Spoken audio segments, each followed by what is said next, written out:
Texas Longhorn fans everywhere. My name is Michael Ween, and I'm coming to you live with another edition of Deep in the Heart of Longhorn Sports, Monday, March 2nd, around 8:45 p.m. Central Time. Running a little late here tonight. Had some stuff to do, but I'm excited to be here. I thought I would hop on for 45 minutes to an hour to talk about what's going on in the world of Texas athletics. Um, Today, we're going to talk about Texas baseball, the number 3 overall team in America, right behind LSU and UCLA, who have both had very impressive starts to this college baseball season. As we're 3 weeks in, the Longhorns sit at 11-0. I'm going to be talking you through my big takeaways from this past weekend, and overall start to the season, a dominant start to the season in non-conference play for Texas, as actually conference play is on the horizon. They've got one more week of non-conference games this week, which will include a game against Houston Christian tomorrow, Tuesday, March 3rd, and then a series this weekend at Dish Falk against USC Upstate. Those are games that the Longhorns should win, take care of business. And then next week or next weekend, you've got Ole Miss coming to town to open up what should be a fantastic SEC baseball season as we open up conference play. I also want to dive into some of the news pertaining to the 7 Longhorn participants in this past weekend's NFL scouting combine, as draft season is now on the horizon, or it's here basically, as we enter the month of March, and the scouting combine is now over. I'll get into some of my takeaways, mainly on Anthony Hill, and we will have a conversation about Anthony Hill and what his combine performance really means. Not only for his future, but what does it mean from like a Texas Longhorn perspective? We'll get into all of that and maybe some more if we have time. Remember, if you like what we do here or like what I do here, make sure you like and subscribe to the channel. Again, it doesn't cost you anything. You don't get reminders. We don't bug you with emails. It just helps us, it helps the algorithm, and allows us to reach our goal of building a small community here on the Raw Prospect Football Podcast channel and here at Deep in the Heart of Longhorn Sports. We just have a deep passion for sports, and we like to build a small community where we can talk about such things. So let's go ahead and get into this. Let's waste not too much more time, as I don't want to be here too long. It was another successful weekend in the books for the Texas Longhorns baseball team. The Horns went down to Houston, Dakin Park, what is formerly known as Minute Maid Park, home of the Houston Astros.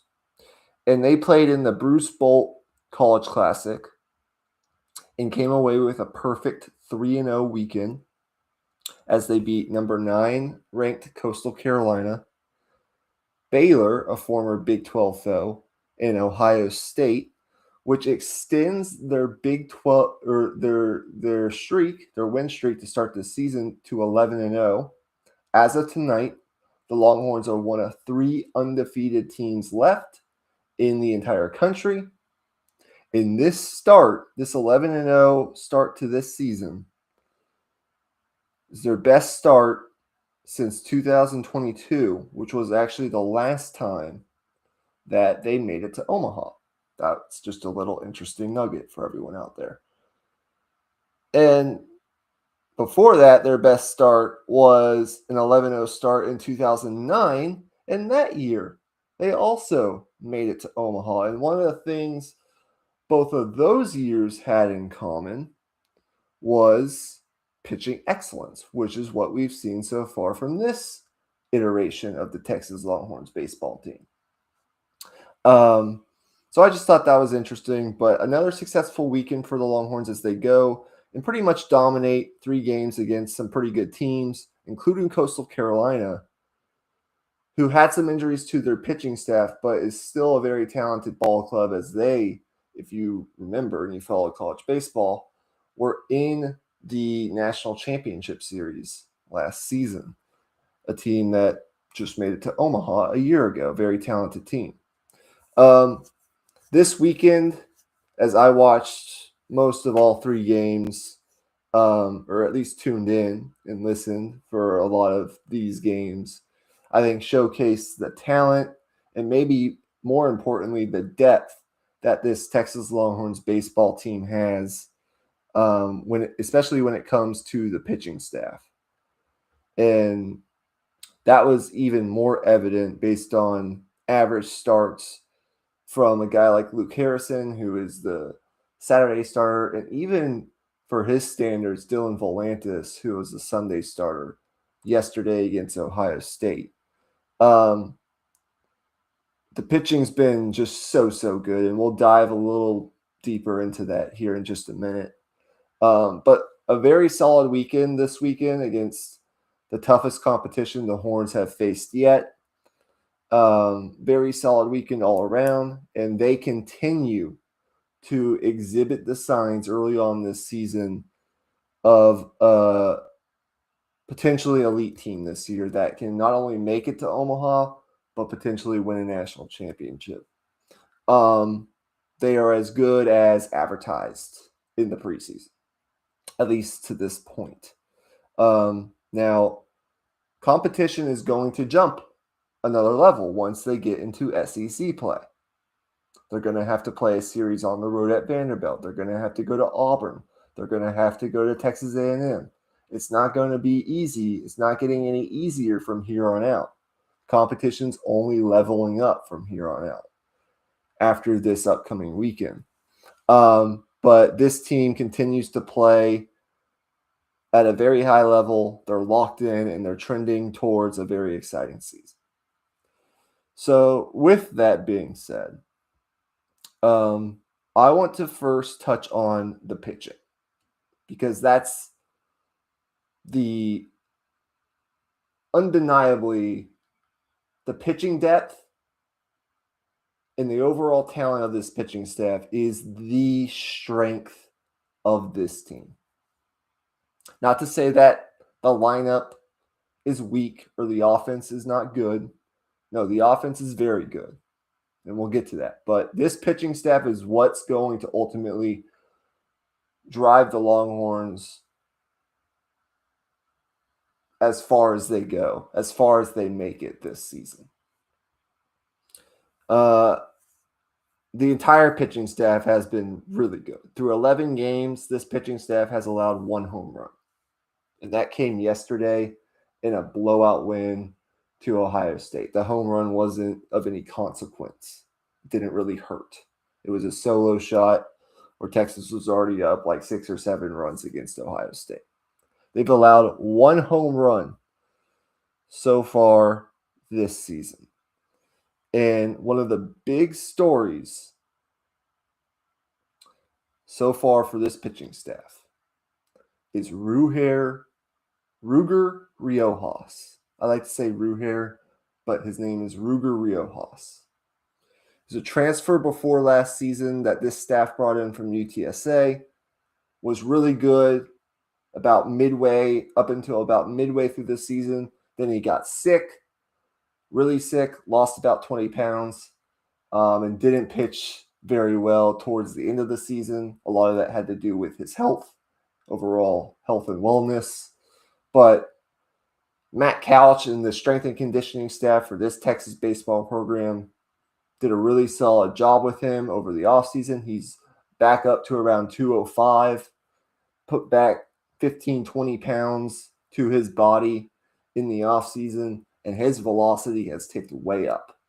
He's throwing 96, 97 with his fastball with consistency. We've seen him tick up to 98, and that's a huge difference from where he was at last year with his fastball, where he was sitting around 92, 93 miles per hour. He's really ticked up in velocity. He's just taken a humongous step. And I think a lot of Longhorn fans maybe weren't questioning the talent of Ruger Riojas, but I think a lot of Longhorn fans thought that Dylan Volantis, last year's SEC Freshman of the Year, best closer in college baseball last year, was going to step into the Friday night role for this Longhorns team this year. But it was announced that Ruger Riojas was going to be that Friday guy. And boy, oh boy, this coaching staff has been validated in that decision. He's gotten off to an absolutely dominant start. Game 1 against UC Davis, he went 5 innings, only allowed 3 hits, 1 earned run, 9 strikeouts on 78 pitches, just 1 walk. Game 2, the start that he made last weekend at home against Michigan State. Again, 6 innings pitched, only 3 hits allowed, 1 earned run, 1 walk, 10 strikeouts on 83 pitches. And then this game, Friday night, against a really good, talented team in Coastal Carolina, he went 5 innings pitched, 1 hit, 1 walk, 11 strikeouts on just 71 pitches. Again, it's early in the season. They're not really stretching these pitches. Sloss and the coaching staff, Max Wiener, aren't stretching these pitchers out super long yet in terms of innings. The guy will go like 4 to 6 innings, and then they'll ultimately pull him. But that's about as good of a start to a season that a starting pitcher can have. And when you factor in the uptick in velocity, the fact that he's healthy now, he's throwing better stuff, he's got more life to his fastball, consistently in the 96, 97 mile per hour range. He's got good command of his fastball, and he's throwing his breaking ball well off of that. It's also this kind of mentality and vibe he has going and confidence he has going, which is super important in that kind of role. Ruger Riojas has been the team MVP so far. And that's kind of what you want out of your Friday night starter. The fact that he's taken this big of a leap from last year where he was good, an SEC caliber pitcher, very good for most of the year until he got sick and lost a lot of weight.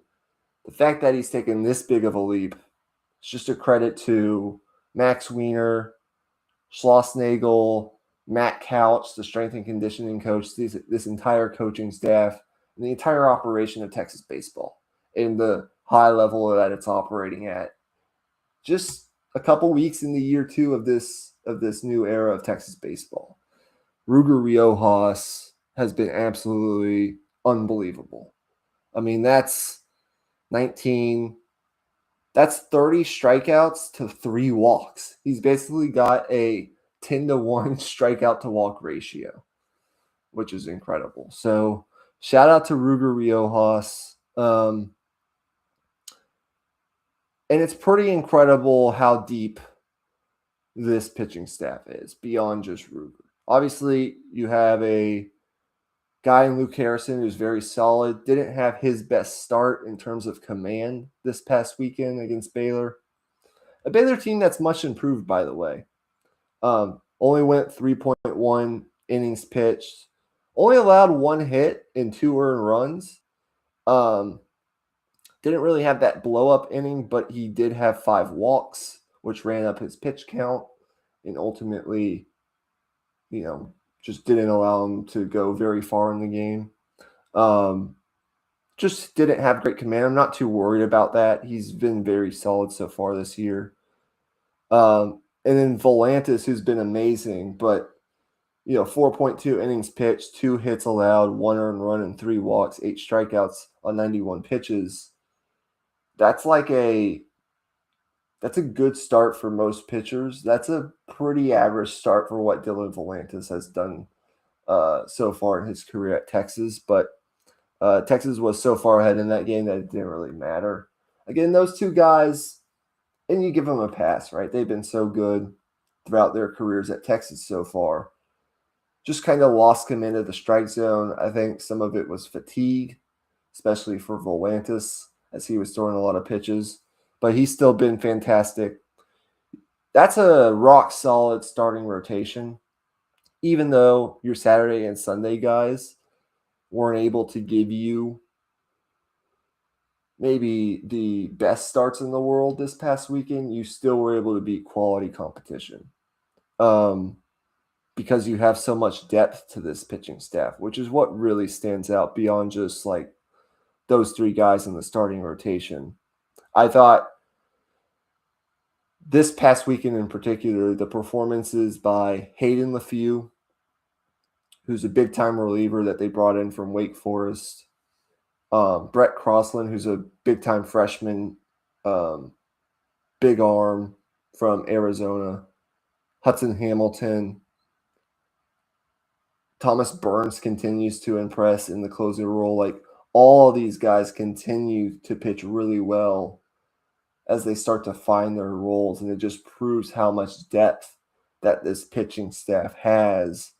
I think having Hayden LeFew, the transfer from Wake Forest, confident and hitting the strike zone is a major factor for this bullpen success, as he was this weekend when he came in and got out of a big jam that Luke Harrison had put himself in on Saturday against Baylor. Brett Crossland continues to mature and show really good stuff in the high 90s as a freshman. And it's ultimately great to see a guy like Hudson Hamilton that can come in on the back end and hit mid-90s with his heater, but more importantly, pound the zone. The pitching has just been so good. There are so many guys. Max Grubbs is kind of that long reliever, veteran, long relief role. He went 3.1 innings pitched, 3 hits, 1 earned run, and 4 strikeouts this weekend. Burns continues to just throw gas and strike people out in the closer role. Nobody's been able to touch his stuff so far. You have other freshmen like Michael Winter, who pitched an inning this weekend and struck out 2. Ethan Walker's been pretty valuable in certain spots. So deep, whether it's the freshmen, the transfers, the starters, the returnees. This pitching staff is so deep. They've got guys beyond guys after guys that they bring in that can throw high 90s, that have really elite stuff that you're really not going to be able to hit. Like, if someone struggles, they have another option to go to that they're confident in.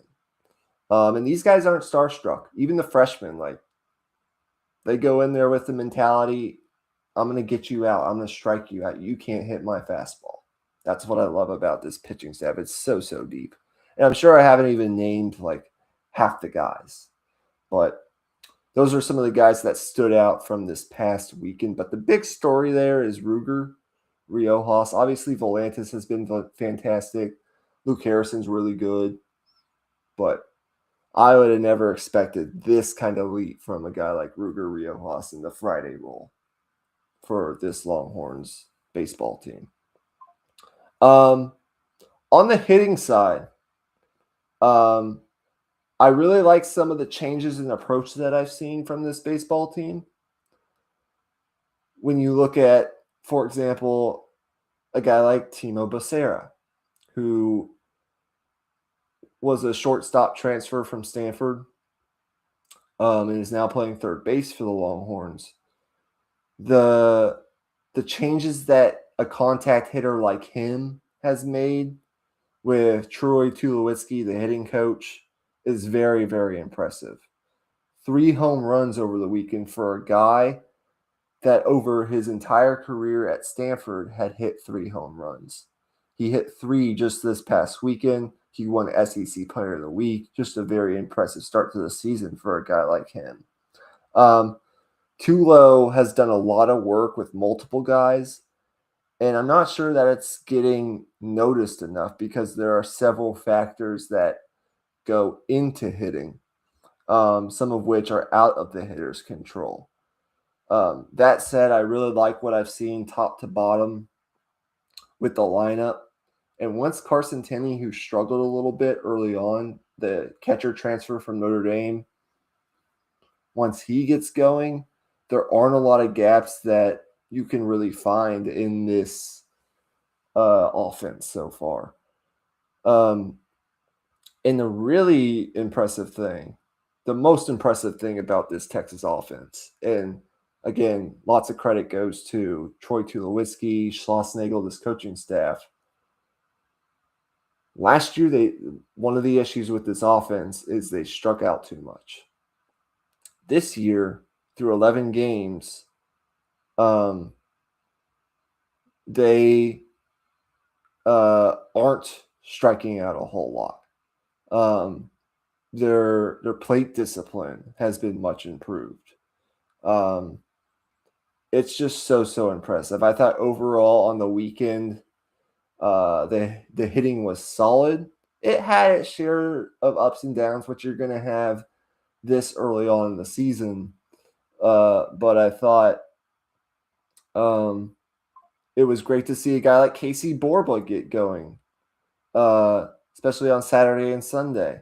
Aiden Robbins has been really, really good for this team. As advertised, he hit a 466-foot bomb to the top of the train in left field, the third longest home run ever hit at Dakin Park in the StatCast era. It was just an absolute tank. He's been awesome. He's been as advertised. Jonah Williams is starting to get some more playing time. He went 3 for 8 with 1 double, 1 RBI, and a walk over the weekend. The standout from this past weekend was Timo. I think his body, he's gotten stronger and he's starting to hit for more power, which is just an added bonus to the bottom half of this lineup. But like from top to bottom, there aren't too many holes, and this team isn't striking out as much as they did. They had 7 strikeouts on Friday, 3 strikeouts on Saturday, and 6 strikeouts yesterday. That's really good. They've really cut down the strikeouts top to bottom. I really like the approach that I've seen from a lot of these guys. And look, the offense hasn't been as good as the pitching, but when the pitching is this good, they don't really have to be like some super great offense. There will be games where they got to score, but for the most part, I believe in this pitching staff to hold most teams down. And if this offense can just continue to produce consistently like it has, they're going to win a ton of games this year. So overall, just I don't want to go too long and too in depth because I don't want to talk for too long and I want to get kind of in and out. But overall, a great start to this season, a dominant start to this season, a workmanlike start to this season for the Texas Longhorns baseball team at 11-0. And we'll talk more next week going into SEC play. We'll talk a little more in depth about the overall landscape of the conference. We'll preview that Ole Miss series. We'll talk a little more in depth about specific guys as we get into conference play. But those are just some of my overall takeaways from this opening to the college baseball season for number 3, Texas. Okay. I want to talk a little bit about the combine, and then I'm probably going to get out of here for tonight. Really short episode, but I wanted to put some content out for you guys. The combine was over this past weekend, the NFL Scouting Combine. And before I get into this, let me take a sip of water.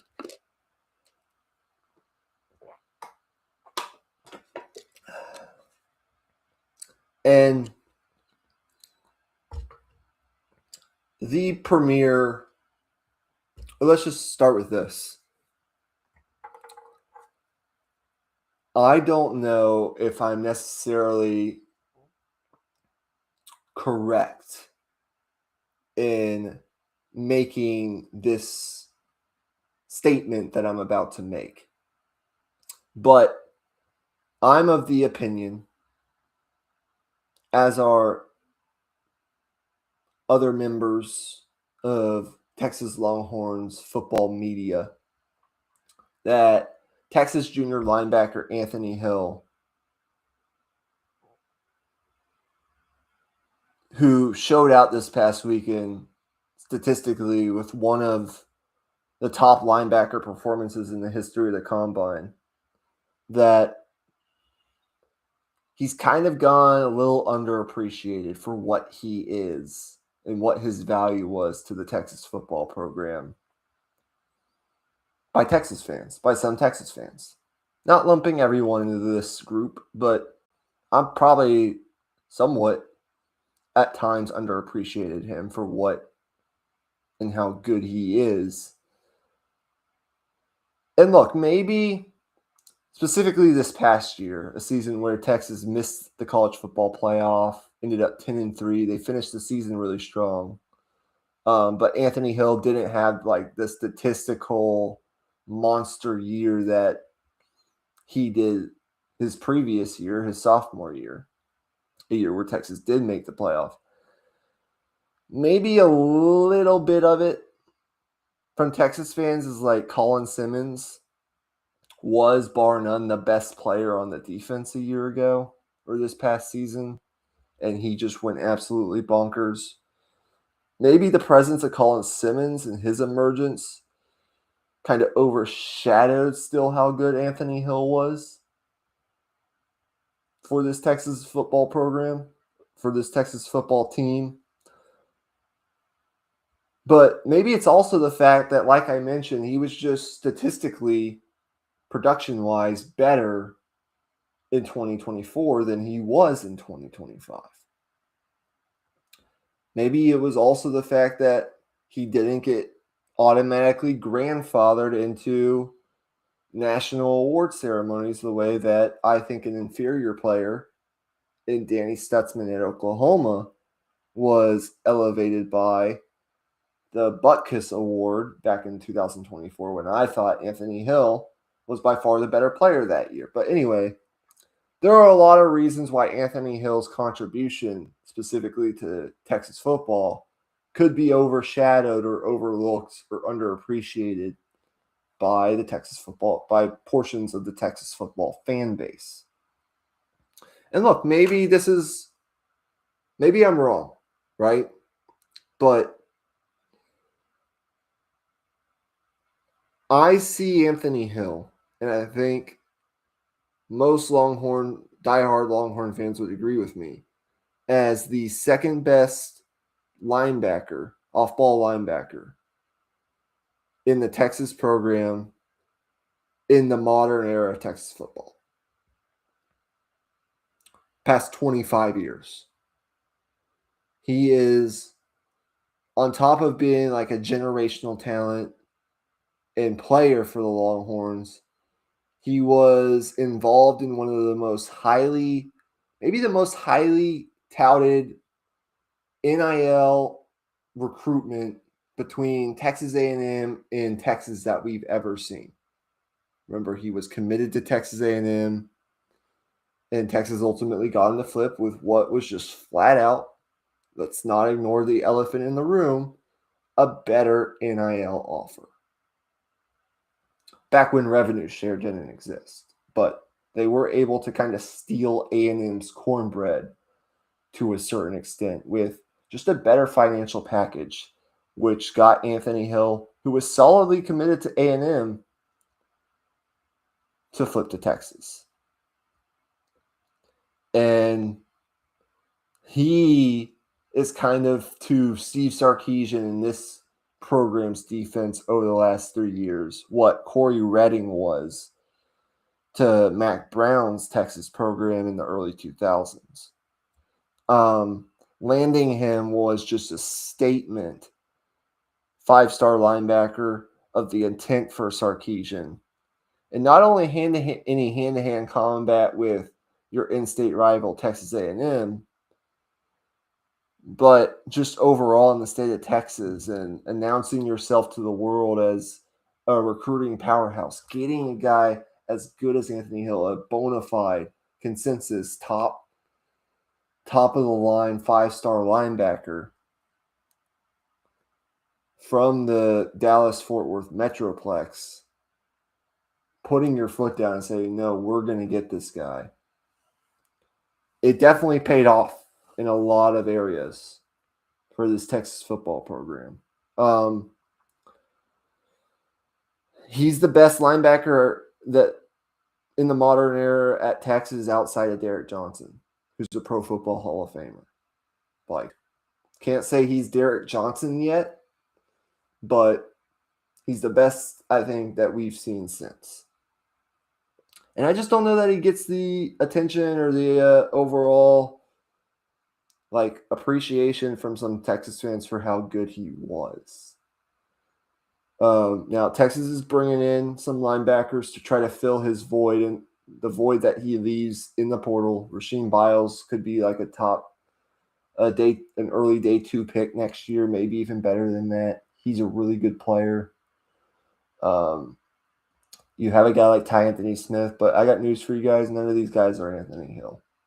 Until proven otherwise, none of them can be counted on to do what Anthony Hill did. I just think he's a massive player in the history of the Steve Sarkisian era at Texas. And he just doesn't get it, I don't think, enough appreciation for how good he was at Texas, but also just the freaky nature of him as a player. Runs a 4.51 at the combine. Only the Ohio State linebackers were only to beat him out in the 94th percentile of all linebackers since 1986 athletically at the combine. Just an incredible performance overall at the combine for him, a performance which I think will put him back into some first-round conversations. But there's not a next Anthony Hill in line. Texas will have some really good linebackers here in the next couple of years, including a guy like Rasheem Biles, who could be an all-SEC level player next year. But Anthony Hill is an 2 times an All-American. I wish him the best in the NFL. And if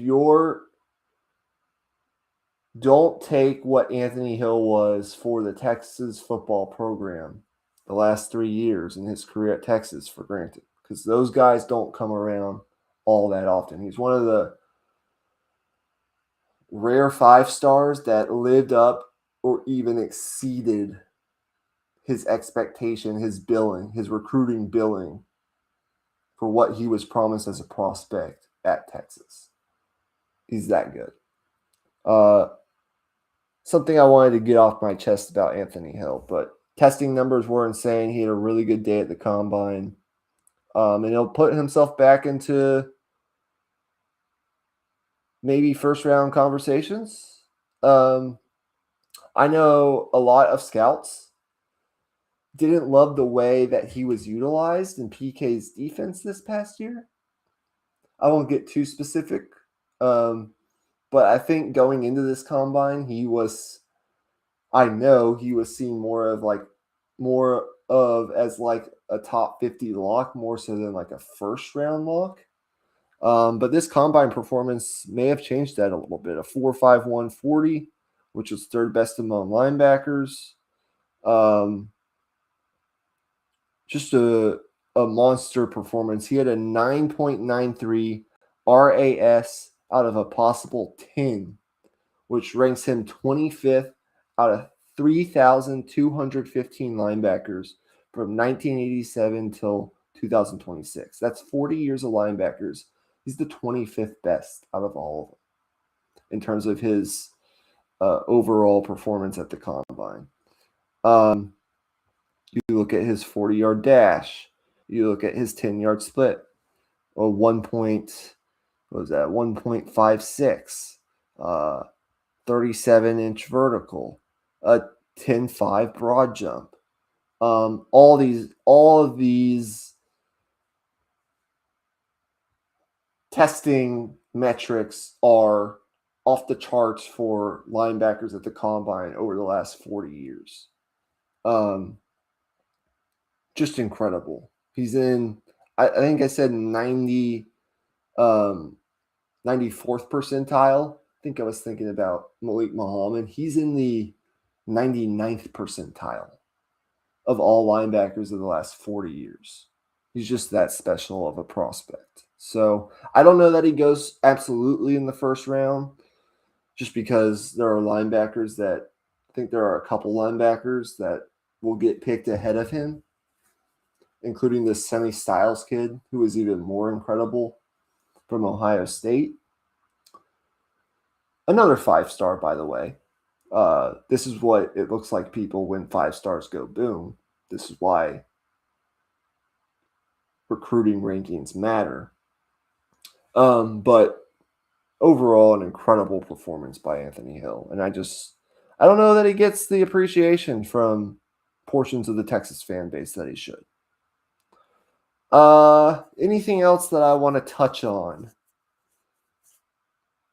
this episode?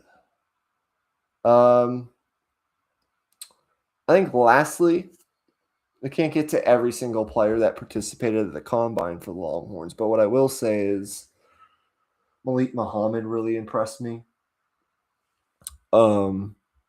He had a very good day at the combine. I think he did nothing but improve his stock. He ran a 4.42. A lot of area scouts were wondering what he would run. I had the expectation that if he could run under a 4.6, that would be a success. He way surpassed that. Really good time for Malik Muhammad. I think that's going to quiet some doubt about his straight line speed in coverage, which kind of had been a question, along with physicality at the line of scrimmage for him. That should quiet some of the doubt on that front. He had a 1.51 10-yard split, which was fastest among corners, a 39-inch vertical, which is freaky, and a 10-10 broad jump. Just an absolutely brilliant performance at the combine, a performance which will boost his draft stock even more. He really impressed in the drills with his movement skills, his fluidity, his on-field drills, in addition to being able to, again, as I mentioned, quiet some doubt about his straight line speed. And again, his physicality at the line of scrimmage, he proved that at the Senior Bowl. So he's had a really good pre-draft process so far. We'll see what he does at the Texas Pro Day. Both those guys, really, really good combines. Just fantastic. I think that's about it I want to touch on for tonight, or for today, but I am going to do another episode later on this week, since I haven't done one of these Deep in the Heart of Longhorn Sports episodes in about 2 weeks. So expect content weekly. It's been a busy time here the last couple weeks, but I'm going to try to start getting out more short episodes like this on a weekly basis, maybe even multiple times a week. We'll see, just based on how my schedule ends up. But definitely planning to do something in the Thursday, Friday range. Probably Thursday is what I'm ultimately targeting there, where we can dive more into upcoming spring football, which starts a week from today. I'm super excited about that. And not only Texas Longhorns basketball and where they stand as we enter conference tournament season next week, but in the end of this regular season, but also just from a national standpoint where we sit as we're approaching March Madness. So thank you guys for tuning in. Again, make sure you like and subscribe to the channel here at the Raw Prospect Football Podcast. You'll see Emmy around here and there. We'll have him on. Again, we'll do our best to announce some tweaks coming to the podcast here pretty soon. But for Michael Ween, this has been Deep in the Heart of Longhorn Sports. Enjoy the rest of your week, and we'll see you guys next time. Hook 'em. Peace.